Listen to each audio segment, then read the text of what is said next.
கீழ்முருகன் PRO இருக்கார். அவர் phone பண்ணி இது மாதிரி ரஜினி சார் பேசுகிறேன்னு சார் மீட் பண்ணலாமன்னாரு. ஐயோ நான் 200 கிலோமீட்டர் அந்தாண்ட இருக்கேன், சென்னையிலேருந்து நான் உருண்டாக ஓடி வந்திருப்பேன், இப்போ இவ்வளோ தூரத்தில் இருக்கேனேன்ட்டு ஆல்ரெடி ஃபிக்ஸ் பண்ணியாச்சு. ஒரு ஃபேமிலியோடு போயிருந்தேன். ஸோ ஒரு 2 டேஸில் வந்து பார்த்துறேன் சார்ண்ணே.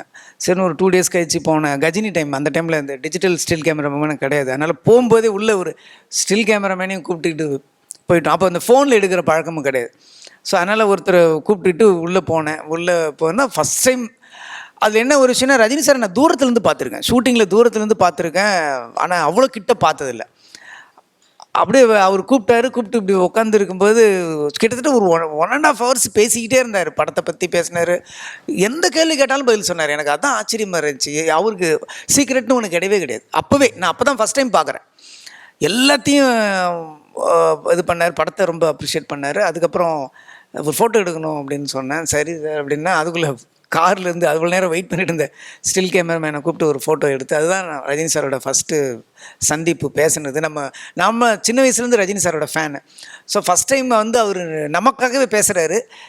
எந்த ஸ்க்ரீனும் இல்லாமல் நேராகவே இருக்கார். அப்படியே எந்த ஸ்பீக்கரும் இல்லாமல் அவர் வாய்ஸ் டைரெக்டாக நம்ம காதிலே கேட்குதுன்னும் போது ஒரு எக்ஸைட்மெண்ட்டு. அப்போ நமக்கு சினிமாவுக்கு வந்தோன்னே அந்த பிரமிப்பு போயிடும். சினிமாவுக்கு வந்து நம்மளே பார்ப்போம், நம்மளே எடுப்போம், நம்மளே ஸ்க்ரீனில் பார்க்கும்போது சினிமாவோட அந்த மாயின்னு ஒன்று இருக்குல்ல, ஒரு கிக்கு அது போயிடும். ஆனால் நம்ம ரசிகனாக இருந்தப்போ ஒரு ஸ்டாராக இருந்தவரை நேரில் பார்க்கும்போது அப்போ நம்மளோட சைல்டுஹுட் மெமரிஸ் மாதிரி நமக்கு வந்துடும். அது ரொம்ப ஒரு சந்தோஷமான தருணம்னு சொல்லலாம். அது கஜினிக்கு மட்டும்தான் என்னை கூப்பிட்டாரு. அதுக்கப்புறம் நிறைய தடவை மீட் பண்ணியிருக்கோம். பட் படம் பார்த்து பாராட்டுற கூப்பிட்டது ஒரு தமிழ் கஜினி வந்தப்போ மட்டும்தான்.